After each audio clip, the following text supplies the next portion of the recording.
Okay, Assalamu alaikum students. We are starting our lecture number 14 of cryptography and network security. And I'll ask, can you hear me and you can see the slide, please, Abu Bakr? जी sir जी आवाज आ रही है। Okay. और slide भी नजर आ रही है? जी स्लाइड भी ठीक। ओके अच्छा, फिर एज यूजुअल फर्स्ट क्वेश्चन, कोई मसला, कोई प्रॉब्लम, कोई चीज क्लियर नहीं है अब टिल नाउ जो हमने मटेरियल कवर किया है? सर मैं लास्ट लेक्चर से इतना ले नहीं सका था नेटवर्क इशू की वजह से, और वो अभी यूट्यूब पे अपलोड नहीं हुआ, तो इसलिए कोई क्वेश्चन नहीं उसमें से तो भी। ओके अच्छा, तो वो यूट्यूब पे भी अपलोड कर देंगे। अगर किसी इमरजेंसी की वजह से आप नहीं ले सके तो उसके लिए YouTube is the solution. But जैसे कि मैं हमेशा एडवाइस करता हूँ कि आपको इंटरेक्टिव लेक्चर लेना बहुत ज़रूरी है, फॉर द सेम रीज़न कि that you have opportunity to ask questions और नो कि क्या समझ नहीं आया है और उसको पहले जाकर देखना है और अगले दिन पूछना है। ठीक है, तो वो जरूर आप जी रखें। सर ट्राई करते हैं। कोई ऐसी इमरजेंसी आ जाए तो फिर मिस हो जाता है। Okay, only for emergency. अब वो जैसे होता है, जैसे ही अपलोड होता है उसे देखते हैं, कोई क्वेश्चन होगा तो वो आपसे नेक्स्ट क्लास में पूछने ठीक है, वाले हैं। ठीक है। अब आपकी उस पर असाइनमेंट भी होगी और हमने उसको ये किया था एसडीएस का, लास्ट लेक्चर में आपको बता देता हूँ। जो आपको अपलोड भी कर देंगे, आप बुक से भी देख लेना। Basically it was very important lecture, वो आपको लाजमी देखना पड़ेगा टू डू द प्रोजेक्ट। हमने आपको पहले कंप्यूट करना सिखाया था manually on the flow diagram, binary patterns को लेके, और हाथ से आप हल करते थे किस तरह पी बॉक्स से गुजरेगा, किस तरह एस बॉक्स से गुजरेगा, कैसे एक्सक्लूसिव और लिया जाएगा। वो हमने कंप्यूटेशन वाइज आपको करवाया था बिफोर द मिड टर्म, और वो आपके एग्जाम में भी था। लेकिन पिछले लेक्चर में मैंने वही सारा काम बताया कि किस तरह आप उसको सी या सी प्लस प्लस में कोड की शक्ल में लिखकर इम्प्लीमेंट कर सकते हो। जैसा पहले हमने एफाइन साइफर और एडिटिव साइफर और मल्टीप्लिकेटिव साइफर के बारे में किया था कि उसका एनक्रिप्टर और डिक्रिप्टर बनाना हो और की जनरेटर बनाना हो, तो उसको सी सी प्लस प्लस में कैसे लिख कर टेस्ट कर सकते हैं, ये बात हमने डीईएस के लिए एज ए एस डीईएस, जो कि सिंपल वर्जन ऑफ डीईएस है, उसमें सिखाया। और हमने सी और सी प्लस प्लस की इंस्ट्रक्शंस को यूज करके, इंडिविजुअल इंस्ट्रक्शंस को यूज करके बताया किस तरह पी बॉक्स, एस बॉक्स वगैरह इंप्लीमेंट हो सकते हैं।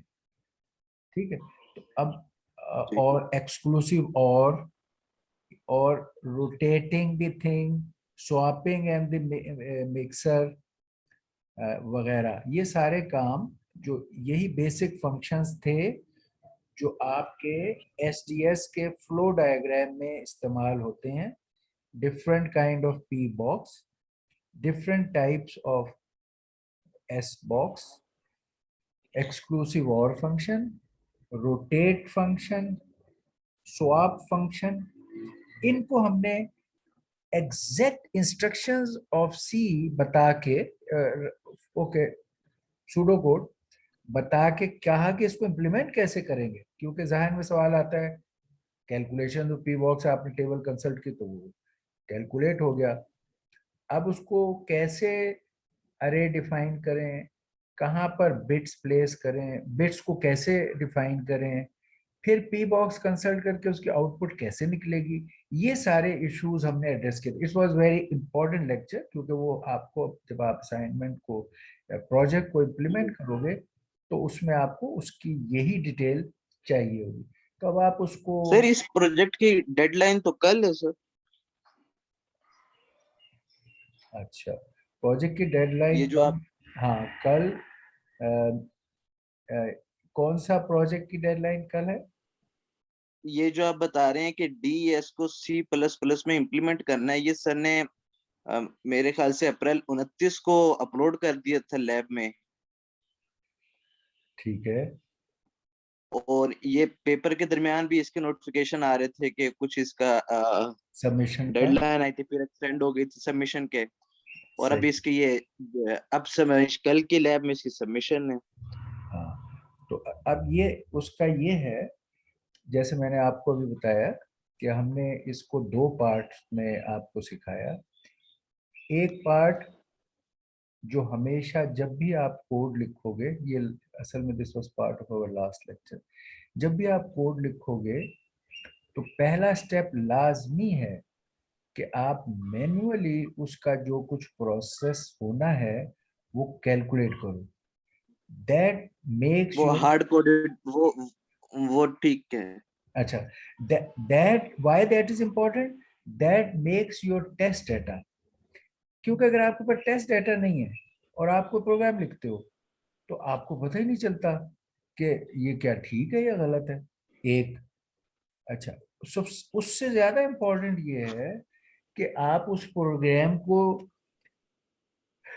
लिखने में, आप आमतौर पर ये जिस तरह का प्रोग्राम है, आप चाहोगे नहीं कि आप सारा प्रोग्राम लिखो और फिर आखिर में देखो ओहो ये तो चलता नहीं है। इसलिए हमने आपको बताया कि फ्लो डायग्राम के हर ब्लॉक पे क्या इनपुट आउटपुट होनी चाहिए। तो मिड टर्म से पहले हमने कैलकुलेट करना हर ब्लॉक पे फ्लो के सिखाया। और वो जो सबमिशंस ये उस वक्त मांग रहे थे वो उस बात की थी कि आपने कंप्यूट करना फ्रॉम ईच ब्लॉक करें और उसका पार्ट दे दें। उस वक्त उन्होंने आपसे कोड का पार्ट नहीं मांगा। अब जब मैंने आपको पिछली दफा सिखाया तो उस वक्त ये बताया कि इसमें कोड का तरीका उन्हीं चीजों को जो आपने मैन्युअली चेक किया वो कैसे है। फिर मैंने आपको ये बताया कि अब जब आप प्रोग्राम लिखें तो हर ब्लॉक जो इस डायग्राम में है उसको बारी बारी इम्प्लीमेंट करें और आपके पास क्योंकि रेफरेंस डाटा होगा, करेक्ट इंफॉर्मेशन कैलकुलेटेड, तो आप हर ब्लॉक पे उसको चेक करते जाएं और फिर आगे बढ़ें। इसलिए अब वो जो उन्होंने सबमिशन ये आज की कही है और फिर आज हमारी लैब आज तो नहीं है, लैब हमारी क्योंकि आज हमारा एग्जाम है तो आपको वो भी इंफॉर्मेशन भेजी होगी, हसीब साहब ने भेजी है नहीं भेजी कि आपकी लैब जो है जी वो वो आज मेल आई थी अच्छा। कि अब लैब कोड स्वैप हुई। जी, अब कोड वाले पार्ट के लिए सबमिशन और lab is now tomorrow. Okay, for the coding part आप इसका पहला पार्ट सबमिट कर चुके हो जिसमें कैलकुलेशन है। अब आप उन कैलकुलेशंस को कोड की शक्ल में ब्लॉक बाय ब्लॉक चेक करके और दिखाओगे हमें। ये अब ये लैब है तो दोनों का ये रोल था। ओके, और फिर अगर आपको अब जो लैब है कल आपने ये अटेम्प्ट किया हुआ होगा तो we will always be allow in the beginning of the lab कि अगर अभी भी कोई डिफिकल्टी आपको है तो आप पूछिए, हम आपको वो डिफिकल्टी भी हल कर देंगे। एट द बैकग्राउंड आपने पहले लेक्चर सुना हुआ हो, देखा हुआ हो, उसकी रोशनी में आप अटेम्प्ट कर चुके हो वो चीज, और फिर भी आपका कोई प्रैक्टिकल काम करते वक्त कोई इशू है तो आप स्पेसिफिकली वो इश्यूज पूछें, हम आपको वहां भी हेल्प करेंगे। और फिर आपका पास मौका होता है जैसे मैं हमेशा हम करते हैं कि उन बग्स या डिफिकल्टीज को जो आपने शुरू में डिस्कस की ड्यूरिंग द लैब आपको करके और फिर towards the end of the lab you can come back again to get yourself evaluated. तो ये हमारा प्लान है। ओके, ठीक है सर। और ठीक। ठीक हो गया। अब और चलते हैं लेक्चर की तरफ। तो अब ये है हमारा, अच्छा अब लेक्चर में हमारा अब ये है कि हमने खत्म कर लिया है। हमने एक किस्म का मैथ्स पहले सीखा था, मॉड्यूलर मैथ्स, और आपको मैंने बताया था कि क्रिप्टोग्राफी में मैथ्स, स्पेशलाइज्ड मैथ्स का नॉलेज बहुत ज़रूरी है। और हम जहाँ जो एप्लीकेटिव मैथ्स है फॉर क्रिप्टोग्राफी वो हम आपको सिखाते हैं और फिर उसको यूज करते हैं। आपने देखा होगा हमने जो मॉड अलजेब्रा सीखा था वो सारा का सारा हमने इस्तेमाल कर लिया है in classical cipher and in DES. पूरा इस्तेमाल हो गया, मॉडल अलजेब्रा एक्सटेंसिवली हो गया। अभी हमारा सिमेट्रिक की क्रिप्टोग्राफी में हमने क्लासिकल साइफर किया है और हमने डीईएस किया है। मतलब मैंने आपको बताया था कि सिमेट्रिक में एक और modern time most modern and popular algorithm AES है। डीएस था, अभी भी चल रहा है, बहुत पिछले सो मैनी ईयर्स से उसने सर्व किया है। उसके फिर नए उसमें प्रॉब्लम आए because of the size of the key, तो फिर ये एईएस एक नया एल्गोरिथम बनाया गया जिसका की साइज वगैरह बड़ा था। और अब जो नए इम्प्लीमेंट कर रहे हैं अपने सिस्टम, पिछले की तो सारा कोड और एनक्रिप्टेड और डिक्रिप्टेड वो सब कुछ लीजेंडरीली मौजूद है और उसको तो आपने उसी तरह हैंडल करना है थ्रू डीएस जो आपने सीखा। लेकिन नए जो इम्प्लीमेंटेशन हैं वो एईएस में हो रही हैं, इसलिए हमें एईएस का एल्गोरिथम भी सीखना है। अब एईएस के एल्गोरिथम को सीखने के लिए there is little more maths जो बियॉन्ड मॉड अलजेब्रा था वो हमसे सीखने की जरूरत है। तो हम पहले वो सीखेंगे और फिर उसको एईएस में इस्तेमाल करेंगे। तो little maths another of for learning AES. तो ये अब हम देख रहे हैं आज हमारा back to our fourth session of math है। पहले हमने 3 सेशन ऑफ मैथ्स किए हैं फॉर सिमेट्रिक की क्रिप्टोग्राफी, आज लास्ट फोर्थ और लास्ट वन है। एक एडिशनल चीज जो सीखने की है वो ये है कि हमने अभी तक ये नहीं सीखा था, हम ग्रेजुअली मैथ्स सिखा रहे हैं ताकि उसको साथ साथ इस्तेमाल करें। तो इसमें एक चीज हमने फाइनाइट फील्ड क्या होता है और उसकी मैनिपुलेशन फाइनाइट फील्ड में कंप्यूटेशन और ऑपरेशंस कैसे होते हैं, ये अब सीखना है। इसके ऑथर या एक्सपर्ट जिसने ये बनाया या डिफाइन किया उसके नाम पे ये Galois field. Finite field functional name इसका फाइनाइट फील्ड है, many places we use the word finite field. लेकिन अगर इसके डिजाइन करने वाले के नाम पर हम देखें तो गैलोस फील्ड GF ये लिखा और ब्रैकेट में चीज लिखी 2 to the power n। तो पहले हम देखें ये क्या है, फाइनाइट फील्ड की क्यों हमें जरूरत पेश आई। जरूरत इसलिए पेश आई कि अभी हम आप देखोगे यहाँ पर मैंने वो सारे आपको दोबारा मेंशन किए। हमने ये सीखे थे, ये जो ऊपर है हमारे पास ये यहाँ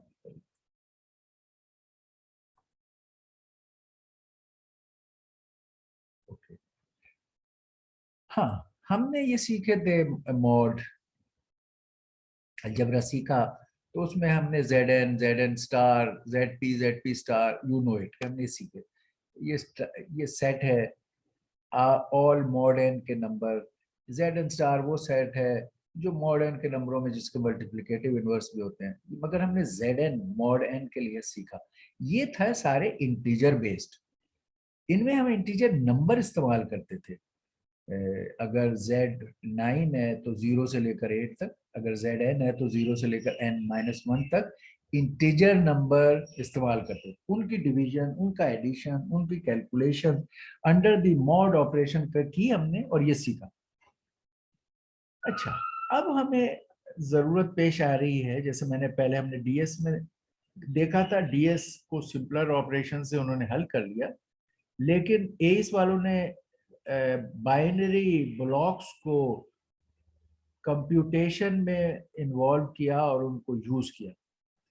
अब हमारी नीड आ गई कि इंटीजर की बजाय बाइनरी बिट्स का जो ब्लॉक है, जैसे हमारा इनपुट है 64 बिट्स, हमारी की है 64 बिट्स और मे बी वन मोर, तो ये जो ब्लॉक्स ऑफ बिट्स हैं इनको अब हमें मैनिपुलेट करने की जरूरत पेश आ गई मैथमेटिकली। पिछला अलजबरा जो सीखा था वो नंबरों पे था, आपका कॉलेज अलजबरा भी नंबरों पे था, मॉड एन अलजबरा भी नंबरों पे था, ये है कि सेट ऑफ बिट्स को अगर आपने मैनिपुलेट करना हो तो कैसे उसका अलजबरा क्या होगा, उसके लिए ये है finite field GF two the power n। अब इसमें आपको two to the power n के मायने समझ आएंगे कि आपके वर्ड बाइनरी वर्ड्स तो इस तरह होते हैं जैसे 8 बिट का नंबर है, या आपका GF टू द पावर 4 अगर हम कहें तो 4 बिट के नंबर। तो GF टू द पावर 4 में आपका जो सेट होगा, यहाँ Zn के सेट में तो आपका 0 से लेकर ये इंटीजर थे, यहाँ सेट क्या होगा, ये सारे 4 बिट के नंबर 000, 0001, 00010, 00, तो 0 1 2 3 4 5 15 तक जो बाइनरी पैटर्न्स के वर्ड्स हैं ये इस सेट का हिस्सा होंगे GF टू द पावर 4 के। इसी तरह GF टू द पावर 5 में 5 बिट के नंबर, 6 में 6 बिट्स के तमाम नंबर। तो इन सेट्स के जो एलिमेंट्स हैं they are the binary words. इन बाइनरी वर्ड्स को, अब ये सेट है, जैसे इस सेट में हम मैनिपुलेट कर रहे थे कि इन नंबरों को ऐड करें, इन नंबरों को सब्ट्रैक्ट करें, इन नंबरों को मल्टीप्लाई करें तो व्हाट विल हैपन, हमने Zn में ये किए थे। अब हम इन नंबरों को देखेंगे कि अगर बाइनरी वर्ड्स हैं और अब इन बाइनरी वर्ड्स को हमें ऐड सब्ट्रैक्ट मल्टीप्लाई डिवाइड ये काम करने होंगे तो ये कैसे होगा, इस बात को हम GF two the power n के अलजेब्रा में समझते हैं। ये इसका मेन पार्ट है। अब इसको करने के लिए हमें ये इसका आसान मामला, हमें इनको जो ऐड सब्ट्रैक्ट मल्टीप्लाई करना है, it is not as simple as कि हम कहें यार ये बाइनरी एडिशन और बाइनरी मल्टीप्लिकेशन करें। किसी हद तक बाइनरी एडिशन को चलो हम कहें कि इन्हें ऐड करें और एक और बाइनरी वर्ड बन जाएगा, या सब्ट्रैक्ट करें, लेकिन असल मसला ज्यादातर आएगा इन्हें अगर आपस में मल्टीप्लाई करें। हम मल्टीप्लाई करेंगे तो बहुत बिट्स का ब्लॉक आउटपुट का बढ़ जाएगा, ज्यादा हो जाएगा। अच्छा, अब अगर वो ज्यादा हो गया तो हमारा ये सेट का साइज है वो तो 4 बिट है, रजिस्टर का साइज तो 4 बिट है। अब हमारा वो जो बड़ा सा रिजल्ट आ गया वो तो इसमें एकोमोडेट नहीं होगा। तो फिर हमें जैसे वहां पे हमने मॉड अप्लाई किए थे नंबरों पे, इसी तरह की कोई मॉड उसका अल्टरनेट इधर अप्लाई करेंगे ताकि हमारा result with in the mod limit which in this case is a 4 bit word और n बिट वर्ड उसके अंदर अंदर रहे और हमारा मैथमेटिक्स भी चले। ये मसला हल करने के लिए अब हम आगे बढ़ रहे हैं कि लाइक इंटीजर के जो मॉड का काम किया था उसको अब हम वर्ड ऑफ बिट्स के ऑपरेशंस करने में नया क्या हमें करना पड़ेगा वो सीखें। इसके लिए इंटरेस्टिंग तरीका, जो वैसे तो बहुत अल्टरनेट वेज है, but an easy familiar and workable way is कि हम इस अलजेब्रा को सीखने के लिए हेल्प लें अपने पॉलिनोमियल अरिथमेटिक से।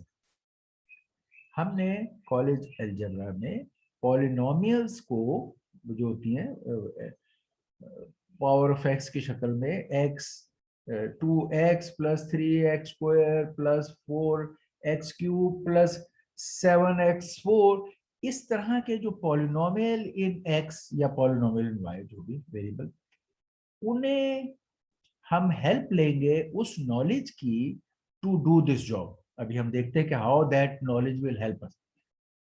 अच्छा, अब क्योंकि हम कह रहे हैं कि हमने वो वाला नॉलेज इस्तेमाल करना है जो पॉलिनोमियल का मैथ्स था, तो फिर हमने कहा अच्छा पहले तो हम वो पॉलिनोमियल मैथ्स तो रिवाइज करें जो हमने कॉलेज अलजेब्रा में किया था कि पॉलिनोमियल्स को कैसे ऐड सब्ट्रैक्ट और मल्टीप्लाई करते हैं। तो हम अब उधर चले गए कि let's revise our polynomial arithmetic which we had learned in the past। उस पे चले गए, वो ये आ गया कि ऑर्डिनरी पॉलिनोमियल अरिथमेटिक, दो फंक्शंस हैं, एक f(x) है एक g(x) है, यहां दिए हुए ये दो फंक्शन, f(x) ये रहा, g(x) ये रहा, x³ plus x² plus 2 x² minus x1। अब ये दो पॉलिनोमियल थे हमारे पास, ये ओल्ड कॉलेज अलजेब्रा हम रिवाइज कर रहे हैं।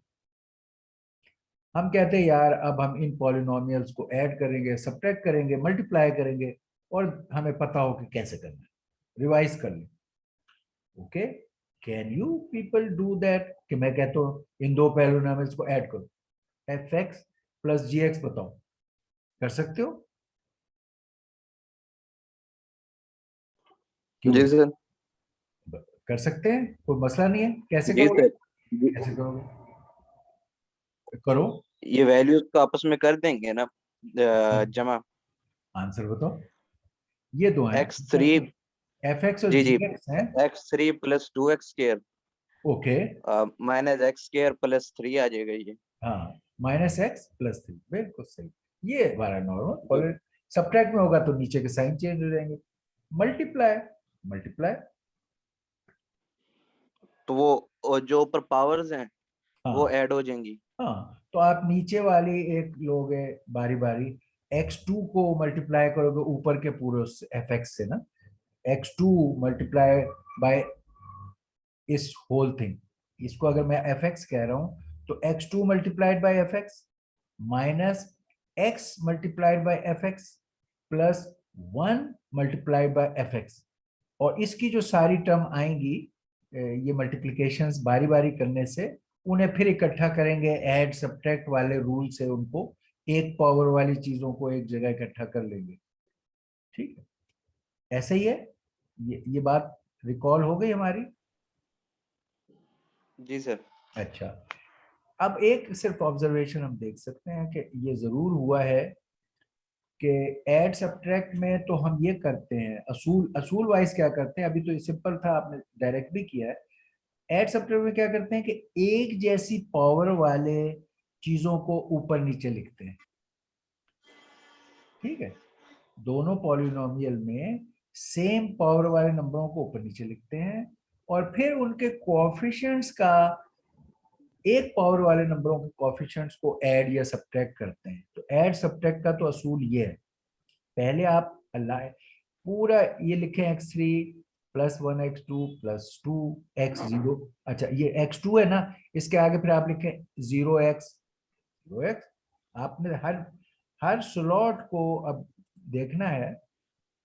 अब हम एज ए रूल कर रहे हैं जो कंप्यूटर भी और ह्यूमन बीइंग भी कंफर्टेबली कर सकें, ऑटोमेटेड तरीके से हम करें। तो अब हमें इन्हें करने के लिए असूल क्या है कि हम दोनों पॉलिनोमियल्स को लिखें विद ऑल स्लॉट्स। ऊपर है x3, 1x3 प्लस 1x2, अच्छा, प्लस, अब x2 के बाद इधर x नहीं है यहाँ, तो आप कहोगे okay, zero zero, zero x कह सकते हैं, चले 0x, या ये जगह छोड़ते हैं तब भी वही बात थी, 0x। उसके बाद कांस्टेंट है तो उसका वो लिख दिया 2। एक्चुअली कांस्टेंट का मतलब होता है इधर x की पावर अगर आपने लिखनी ही है तो x पावर 0 है।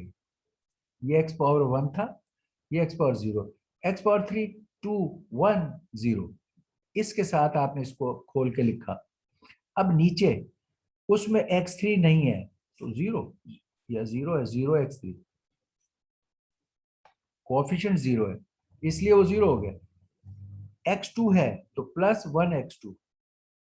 ठीक है, अच्छा, उसके बाद x वाला है सो माइनस माइनस 1x, ये डिटेल की वजह से। और फिर आगे 1 है तो 1x की पावर 0। अगर हम पावर मेंशन करने का, x पावर 0 का मतलब होता है 1। अब जब हम इनको इस तरह लिख लेते हैं ऊपर नीचे, या ग्रुप कर देते हैं कि एक जैसी पावर वाले चीजों को एक जगह किया, अब हम इनके कोएफिशिएंट्स को ऐड या सब्ट्रैक्ट करते हैं। यानी हमने इनको अलाइन करके लिख दिया, अब हमने कोएफिशिएंट्स को ऐड किया, अगर एडिशन करनी थी तो 1 और 0 का एडिशन 1। अच्छा, x3 वैसे ही रहा, ऐड में पावर पे जाहिर कोई असर नहीं पड़ता, x3 वैसे ही रहा। फिर आपने इन दोनों को ऐड किया, 1 प्लस 1 2, 2x2। फिर x2 वही रहा, उसमें चेंज नहीं आता, इसमें पावर ऐड नहीं होगी। फिर आपने ये देखा 0 और -1 को ऐड किया, -1 और x की पावर 1, और फिर आपने ये किया 2 + 1 3, 3x की पावर 0 में भी 3। तो इसका असूल ऐड सब्ट्रैक्ट में क्या है कि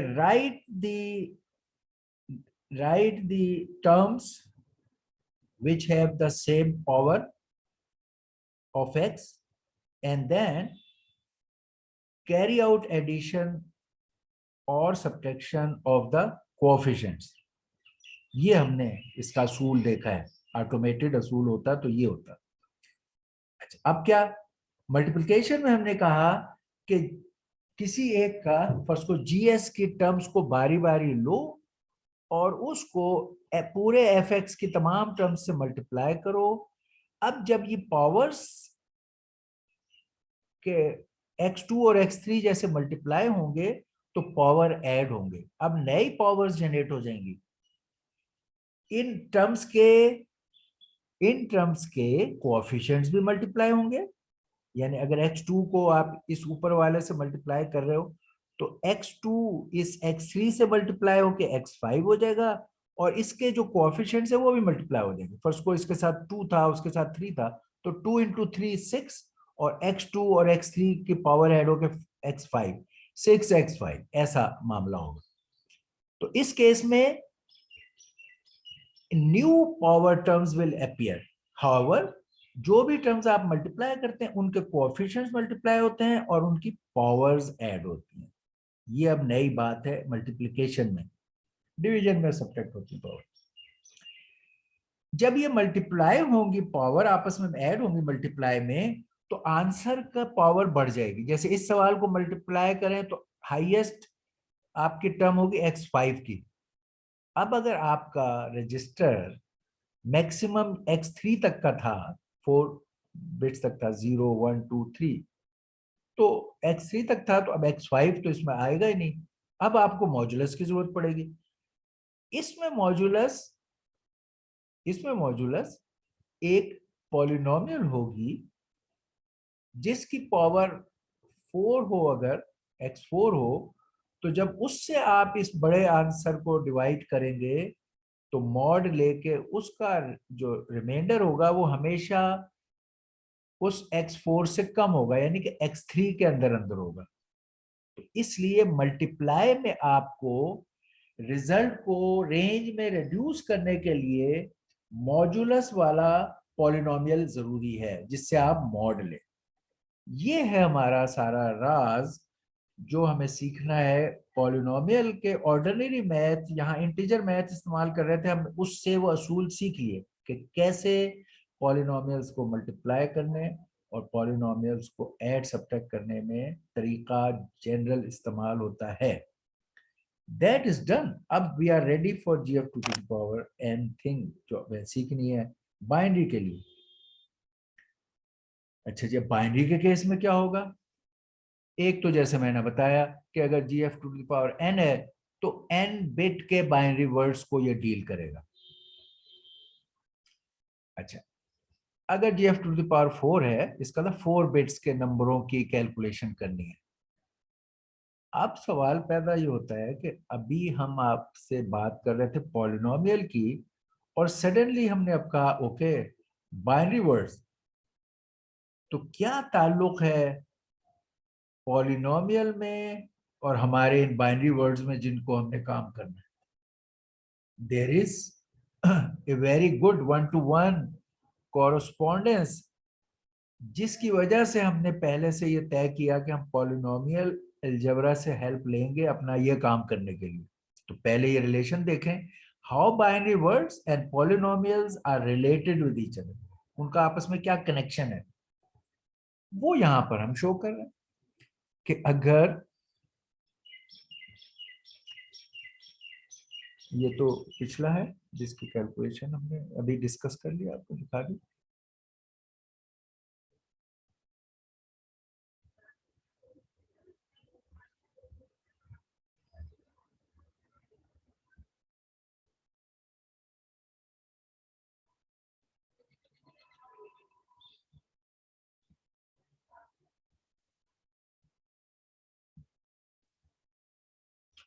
ये हम देख लेते हैं, यहाँ ज्यादा हमें कोई भी बाइनरी वर्ड, जैसे चलो अभी पहले वो छोटे वाले देखते हैं।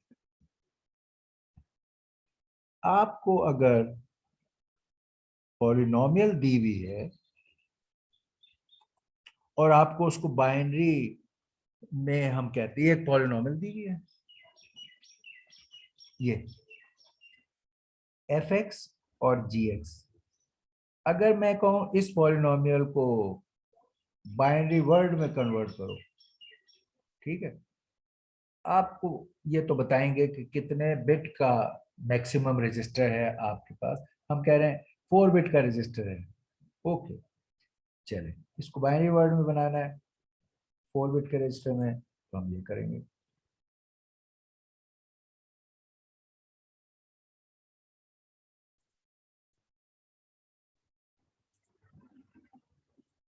हम क्या करेंगे, 4 बिट्स के लिए 4 पोजीशंस आइडेंटिफाई करेंगे। 4 बिट्स, 1 2 3 4, 4 बिट्स के बाइनरी वर्ड में कन्वर्ट करना है अपने इस पॉलिनोमियल को।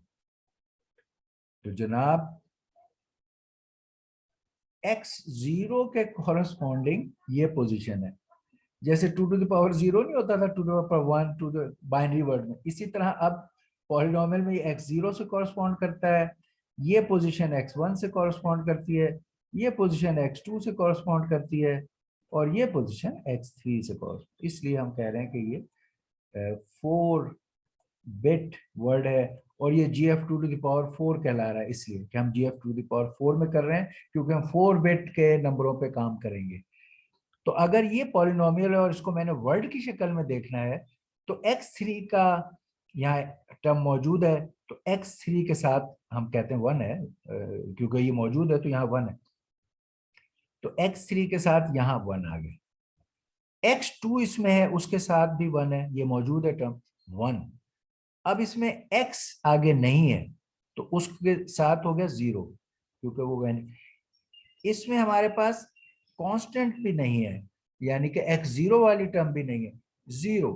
तो मैं कह सकता हूं कि x3 प्लस x2 की जो ये पॉलिनोमियल है, इसको मैं बाइनरी वर्ड में 1100 लिख सकता हूं।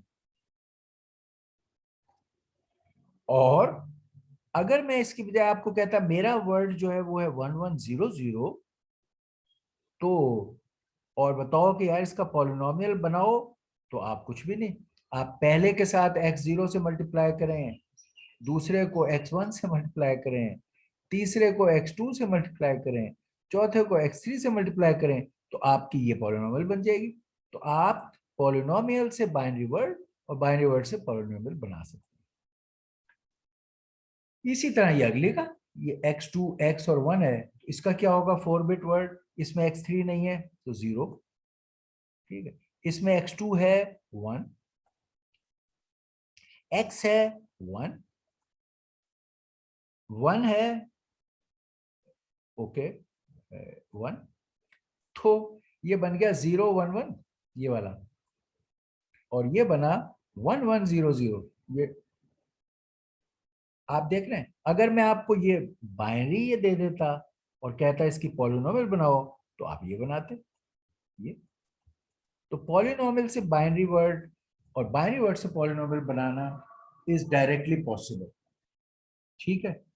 अच्छा, अब अगर ये पॉलिनोमियल्स और ये बाइनरी वर्ड्स, क्योंकि ये पॉलिनोमियल्स अब बाइनरी वर्ड्स की बन रही हैं, तो अब एक फर्क होगा कि इन पॉलिनोमियल में फिर वो नहीं होगा, टू कोएफिशिएंट्स में बड़े नंबर नहीं आएंगे 2 3 5, जैसे कि इंटीजर में थे जब हम काम कर रहे थे। अब वो नहीं होंगे क्योंकि बाइनरी वर्ड है, तो इनके कोएफिशिएंट्स या 1 होंगे या 0 होंगे। जैसे ये इन टर्म्स के कोएफिशिएंट या 1 है या 0 है, इसमें भी टर्म्स कोएफिशिएंट 1 है या 0 है।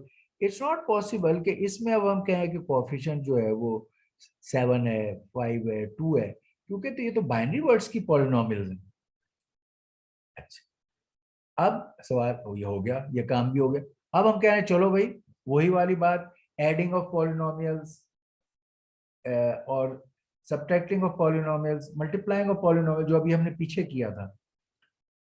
ओके, इनमें एडिंग और सब्ट्रैक्टिंग में वहां पर हमने कोएफिशिएंट्स के नंबर ऐड किए थे, यू रिमेम्बर, x3 के दोनों कोएफिशिएंट्स को ऐड किया, x2 के कोएफिशिएंट्स को ऐड किया। इसमें जब आप उन नंबरों को ऐड करोगे कोएफिशिएंट्स को, तो आपकी क्या पॉसिबिलिटीज होंगी ये देख लेते हैं, क्या होंगी, क्या क्या मुमकिन हो सकता है। ये एक हमने पॉलिनोमियल्स बनाई है, इन इन पॉलिनोमियल्स को लिखा है पूरे तमाम टर्म्स के साथ, 0 1 के साथ।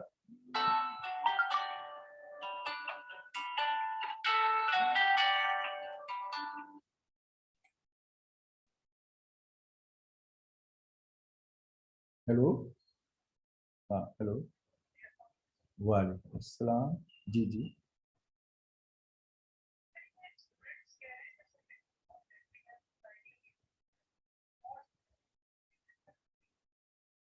नहीं नहीं यार, इतना लेंदी नहीं है, 12 तक दे दो, चलो चलो 12 तक दे दो बस, दैट इज, इतना नहीं है लेंदी, 12 तक।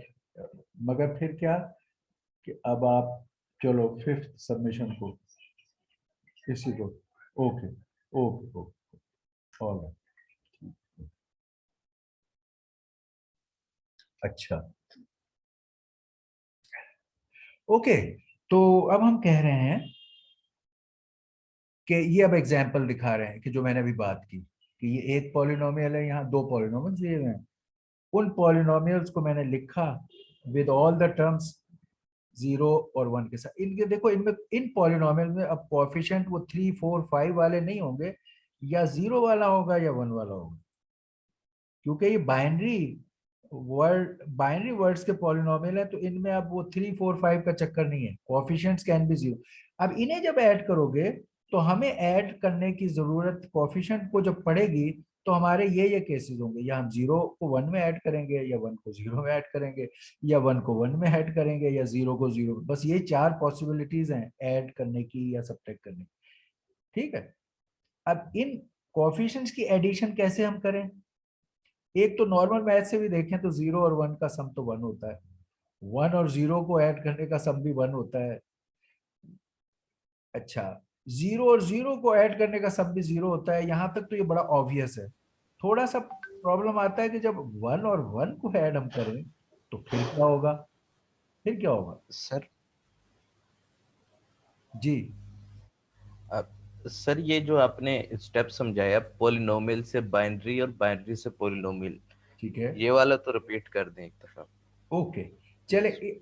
अभी जो मैंने वो समझाया वो छोटे 4 बिट पे बताया था, अब वही मैं सारा रिपीट कर देता हूँ। यहाँ एक और एग्जांपल है, ये अब 8 बिट का है। अब हम कह रहे हैं, वहां हमने कहा था GF2 to the power 4 में काम कर रहे थे, तो 4 बिट रजिस्टर था। अब हमने कहा GF2 to the power 8 में काम कर रहे हैं, तो हमारा रजिस्टर का साइज 8 बिट है।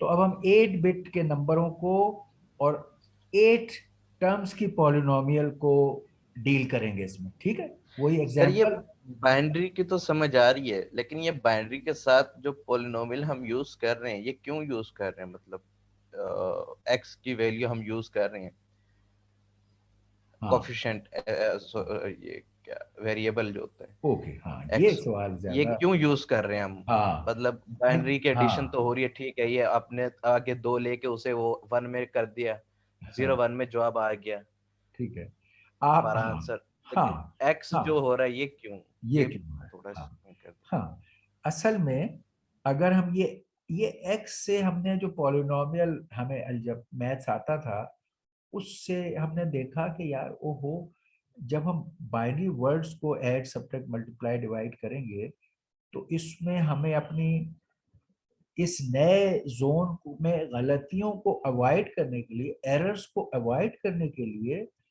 हमें ये पॉलिनोमियल का मैथ्स काम करेगा जस्ट टू सपोर्ट कि इन 1 और 0 की पोजीशंस कहाँ रहें और इनके लोकेशंस ठीक रहें जब हम ये काम कर रहे हैं। असल में आखिर में फिर देखो, हम इन 1 zeros को इन एक्सिस के साथ अटैच करके अपना मैथमेटिक्स करेंगे पॉलिनोमियल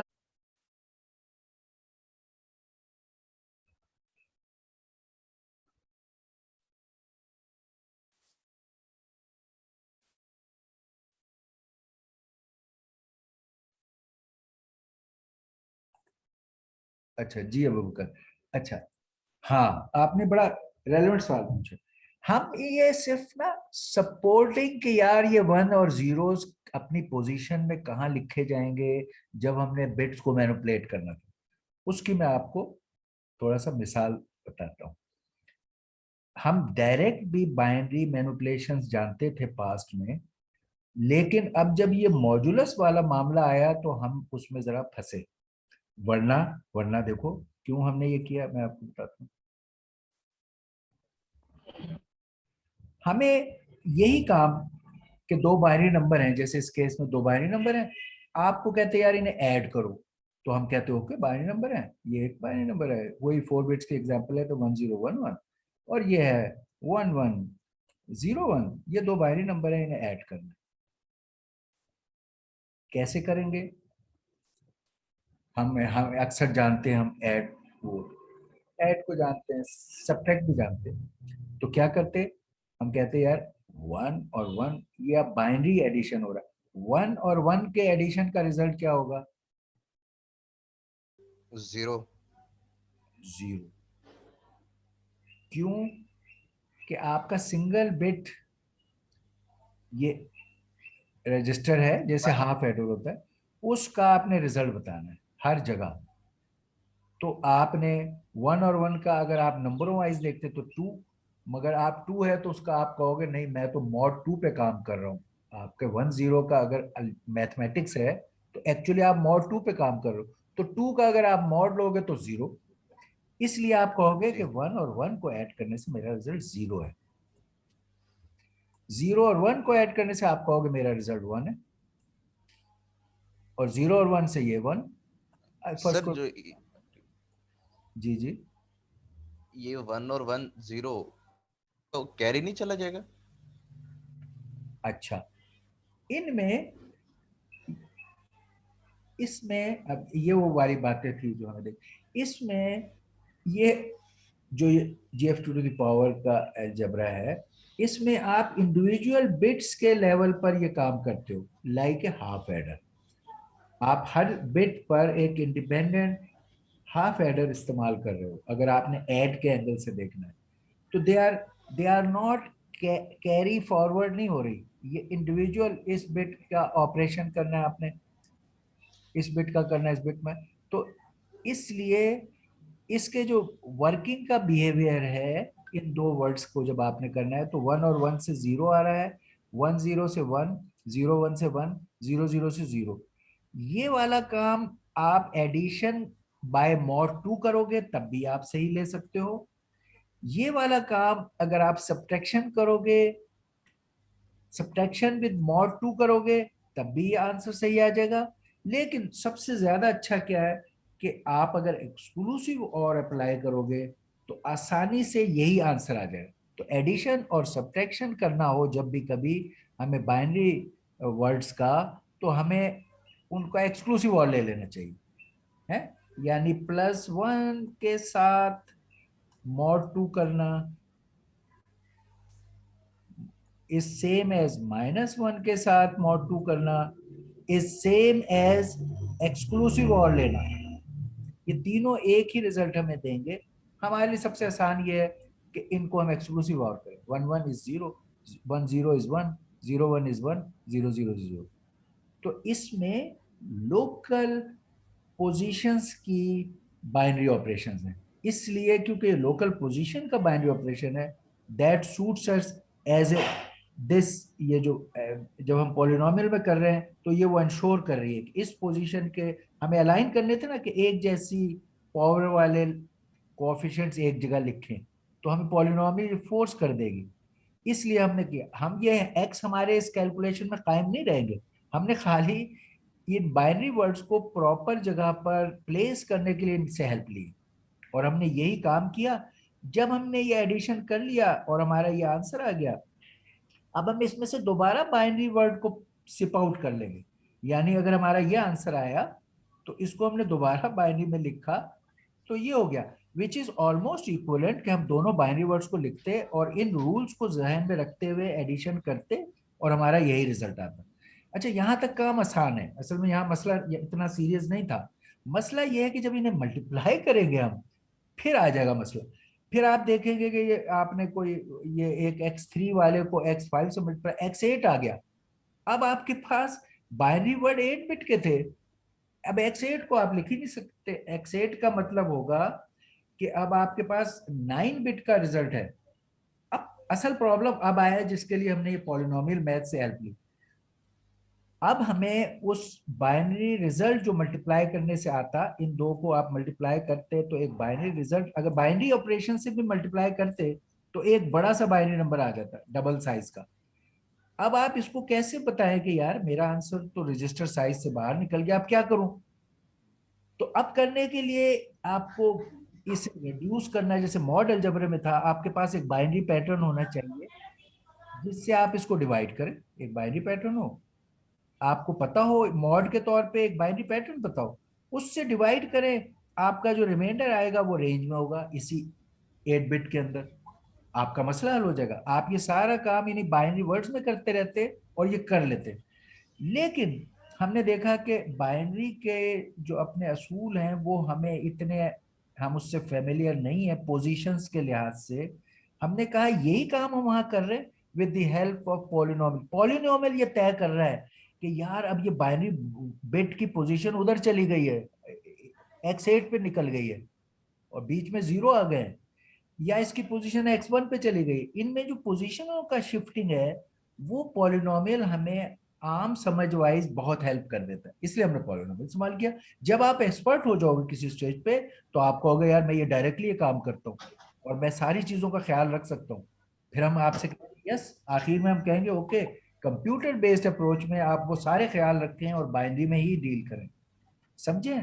मसलन अब ये, जब ये दो वर्ड मल्टीप्लाई होंगे ना x5 x8, अब हो जाएगा इसका रिजल्ट x8 से शुरू हो रहा हो, x8 से, इसका मतलब बाइनरी का वर्ड का साइज बढ़ गया। अब इसको रेंज में लाने के लिए डिवाइड करोगे आप एक पॉलिनोमियल से, ये इसके इसकी वाली पॉलिनोमियल जो, जिसकी हाईएस्ट पावर होनी चाहिए, अगर आपका इसका 8 बिट है तो 8 बिट का x7, उसकी हाईएस्ट पावर हमारी x8 हो डिवाइड करने वाले की, ताकि आपका रिमाइंडर x8 से कम कम में आए। जो भी डिवाइड करने वाले की पावर होती है, रिमाइंडर की पावर उससे कम होती है। तो हम जिस साइज का रजिस्टर है उस हिसाब से पॉलिनोमियल एक डिवाइड करने वाली बताते हैं। ये जो डिवाइड करने वाली पॉलिनोमियल है इसको कहते हैं वो जो मॉड्यूलस पॉलिनोमियल, यानी जैसे वहां पर एक इंटीजर नंबर डिवाइड करके आपको उस रेंज में ले आता था, यहाँ ये पॉलिनोमियल होगी जो डिवाइड करके आप उस रेंज में आएगी। हर वक्त आपने इस पॉलिनोमियल को सिर्फ पोजीशनिंग ऑफ बिट्स के लिए हेल्प ले रहे हैं, आखिर में भी और शुरू में भी आप बाइनरी ऑपरेशंस को ही कायम है, आपका नेट रिजल्ट बाइनरी में ही आएगा। This polynomial means this binary, this polynomial means this binary. इन्हें जब मल्टीप्लाई करेंगे और आपका रिजल्ट आएगा और उसको आप रिड्यूस करोगे पॉलिनोमियल में तो वो ये बनेगा, और ये रिजल्ट जो है वो बाइनरी में ये है। तो आप साइड साइड पे चाहें तो सारा काम ही बाइनरी में करें, मगर आपके लिए उसको हैंडल करना इनिशियली डिफिकल्ट है। तो यही सारे मामलात इक्वलेंट पॉलिनोमियल्स पे करेंगे और फिर जब आंसर आ जाएगा दोबारा बाइनरी में कन्वर्ट करेंगे। ठीक है, ये बात समझ आई? क्यों भाई? जी सर। ओके। सर अगर हम उसको मतलब जिस तरह मल्टीप्लाई हो गया x की 3 और x की 5 अगर मल्टीप्लाई होते हैं तो मतलब मैक्सिमम पावर हमारे पास आती है x की पावर 8। ठीक है। ठीक है, हम डिवाइड अब करते हमारा हैं x की पावर हमारा 9 से। रजिस्टर अगर 8 बिट था तो मैक्सिमम पावर x7 तक आनी चाहिए थी, जी, तो ये तो हमारे रेंज से बाहर चला गया। और फिर तब और इसे इससे रेंज में लाने के लिए वो हाँ, डिवाइड करेंगे। हाँ डिवाइड करेंगे किसी पॉलिनोमियल से या बाइनरी नंबर से, एक खास बाइनरी नंबर कि उससे अगर डिवाइड करें तो हमारा आंसर मॉड्यूलस, ये मॉड्यूलस है, ये हमारा पॉलिनोमियल लेवल मॉड्यूलस है, यहाँ नंबर नहीं है बल्कि पॉलिनोमियल एक मॉड्यूलस का काम कर रही है, उससे डिवाइड करेंगे ताकि ये वर्ड दोबारा 8 बिट के अंदर हो जाए। और जब दोबारा 8 बिट के अंदर आ जाएगा वो क्या होगा, वो रिमाइंडर होगा। क्योंकि जिस चीज से हम डिवाइड करते हैं, जैसे मॉड में वो ऐसा नंबर लेते हैं कि रिमाइंडर हमारा विद इन रेंज रहे। इसी तरह ये पॉलिनोमियल ऐसी है कि इससे डिवाइड करेंगे तो रिमाइंडर आपका विद इन रजिस्टर रेंज होगा। जैसे इस केस में मैं कह रहा हूँ पॉलिनोमियल की पावर x8 होगी, तो जब आप डिवाइड करोगे तो फाइनल आंसर x7 तक ही हो सकता है मैक्सिमम। रिमाइंडर की पावर डिवाइजर से एक कम होती है, एक या उससे ज्यादा कम होती है, तो फिर ये इसी तरह अगर ये x5 और x3 की जगह अगर ये फर्स्ट को ये x7, क्योंकि हमारा 8 बिट नंबर x7 होता और ये x5 होता, तो इनको मल्टीप्लाई करते तो x12 पे चले जाते। अगेन फिर x12 वाली चीज को इसी पॉलिनोमियल से जो x8 वाली है इससे डिवाइड करेंगे, वो फिर x7 के रेंज में आ जाएगा और हम कहेंगे अब हमारा डिवीजन का रिजल्ट ये है, रिमाइंडर हमारा रिजल्ट है मॉड अलजेब्रा के तहत। और हम इस पॉलिनोमियल का जो बाइनरी होगा वो कहेंगे ये हमारा आंसर है। सही है। इसको अब आप इस एग्जांपल पे भी देख लो, ये एग्जांपल है हमारी, ये थे हमने। अगर मैं आपको इस इनकी जगह दो बाइनरी नंबर दे देता, ये x5 का भी एक बाइनरी नंबर बनता है जो अगर मैं कहूँ 8 बिट बाइनरी नंबरों का मैथ्स है, 2⁸ 8 बिट बाइनरी नंबर। मैं इस x5 वगैरह की जगह आपको ये दे देता हूँ बाइनरी नंबर। मैं भी आगे कहीं मैंने, हाँ मैं आपको ये बाइनरी नंबर दे देता हूँ। मैं कह रहा हूँ एक ये बाइनरी नंबर है, एक ये बाइनरी नंबर है, इन्हें आप ऐड भी करें और इन्हें आप मल्टीप्लाई भी करें और मुझे आंसर बताएं। तो अभी मैं ये कर रहा हूं, मैं कहता हूं यार ये बाइनरी का ये पॉलिनोमियल है, इस बाइनरी का ये पॉलिनोमियल है, इन पॉलिनोमियल्स को ऐड सब्ट्रैक्ट मल्टीप्लाई करना मुझे आता है, मैं वो ऑपरेशंस करूंगा। जहां पे इनकी पावर बढ़ जाएगी तो मुझे रिडक्शन करना भी आता है, एक पॉलिनोमियल मुझे गिवन है मैं उससे डिवाइड करूंगा और रिमाइंडर ले लूंगा। अब मेरे पास जो आंसर आ गया वो ये है, मल्टीप्लाई करके मेरा आंसर ये आएगा रिमाइंडर में। तो मैं कहूंगा ओके, इसको मैं फिर पॉलिनोमियल फिर बाइनरी में कन्वर्ट करता हूं, तो मैं कहूंगा मल्टीप्लाई का आंसर ये है। मैंने हेल्प ली है पॉलिनोमियल मैथ से, वो यहाँ है। अब ये देखो, ये आपने ये पॉलिनोमियल पहले वर्ड का बनाया, दूसरे का बनाया, इन्हें मैंने अगर ऐड करना था तो मैंने इस तरह लिखा उन्हें पॉलिनोमियल्स को, उसकी वजह से मैं अलाइन हो गया कि मैंने किन टर्म्स के उनको ऐड करना है, वो काम किया, ये ऐड का आंसर आ गया। फिर मैंने उन्हीं नंबरों को यहाँ मल्टीप्लाई किया इन पॉलिनोमियल्स को और उसको डिवाइड करके रिड्यूस किया, तो जो आंसर आया उसको बाइनरी में लिख दिया, ये आंसर है। तो ये दीज आर ऐड सब्ट्रैक्ट और मल्टीप्लाई, ये मैंने कर लिया वर्ड्स का। उसके लिए अब जैसे मैं उसी एक एग्जांपल देखो, एक ये पॉलिनोमियल, ये पॉलिनोमियल, इन्हें मल्टीप्लाई किया तो ये बन गया एक x12 का पॉलिनोमियल बन गया, राइट ना, 7 और अच्छा x12 तो रेंज से बाहर है, इसलिए 8 बिट वाला काम था तो मैंने ये दिया हुआ, इसको कहते हैं इरेड्यूसिबल पॉलिनोमियल या मॉड्यूलस पॉलिनोमियल। ये पॉलिनोमियल गिवन होता है, जैसे वहां पर मॉड n में n दिया होता है, इस पॉलिनोमियल से आपने इसको डिवाइड किया, ये जो x12 वाला मल्टीप्लाई करके आंसर आया था उसको इस पॉलिनोमियल से डिवाइड किया। जब डिवाइड किया तो आपका ये आंसर ये वाला आ गया x51, जो भी आपने कहा ओके हियर इज माय, ये देखिए ये x12 वाला आ गया था आंसर, उसको मैंने उससे डिवाइड किया, ये डिवीजन वाला प्रोसेस किया, रिमाइंडर मेरा ये आ गया। मैंने कहा जी ये इन पॉलिनोमियल्स को मल्टीप्लाई करने से मेरा आंसर जो है वो ये है। अब मैं इसको दोबारा बाइनरी में लिख दूं तो मैं कहूं उन बाइनरी नंबर्स को मल्टीप्लाई करने से मेरा बाइनरी आंसर ये है। तो ये जो हेल्प ली है डिवीजन के वक्त कहाँ वर्ड लिखना है, ऊपर कौन सा है, एक अलाइनमेंट कहाँ होगी, x7 वाला x7 से मैंने काटा तो मुझे पता था कि ये बिट वो वाली है, वरना मैं अगर बाइनरी में यहाँ लिखा होता तो मैं गिनता कि मेरी वो इस पोजीशन वाली बिट कहाँ है, इस पोजीशन वाली बिट कहाँ है, ये इसने ऑटोमेटिकली तय कर दिया कि यार ये वो वाली बिट है, ये वो वाली बिट है। तो मैंने इनको काटा क्योंकि ये 1 1 0 होता है, कोएफिशिएंट ऑफ 1 कोएफिशिएंट ऑफ 1, इन्हें ऐड कर रहे हैं तो ये 0 हो जाते हैं। मगर इन्हें अलाइन करने के लिए मुझे x7 से पता चल गया, वरना मुझे हिसाब लगा के इनको अलाइन करके लिखना होता है, जैसे मैंने यहाँ लिखा था, यहाँ मैंने इनको अलाइन करके लिखा है, ये यहाँ अलाइन करके लिखना पड़ा, वहां मैंने x7 से हेल्प लेके उनकी पोजीशन को तय किया और मैंने कहा ये 1 और 1 को ऐड करना है आंसर 0, यहां में मैंने इनको 1 1 को ऐड करना आंसर 0, ये मैं काट रहा हूं इन्हें यहाँ, कैंसिल, ये x8 वाली पोजीशन में जाएगा, ये बिट जो इसमें ऐड होकर आ रही है x2 वाली पोजीशन की है, ये बिट x4, ये पोजीशंस ऑफ द बिट्स का ख्याल रखने के लिए पॉलिनोमियल मुझे हेल्प कर रही है, और मैंने क्विकली ये काम किया, आंसर आया, उसको दोबारा बायनरी में लिख दो। That is all about gf two the power n। सही, okay, I will stop, I have a meeting, we have completed this lecture, और फिर I will be again today's lecture we'll make up at we have completed a lecture, okay, we have finished, I have a meeting now, we have completed today's lecture. Allah Hafiz. Okay, sir. Okay.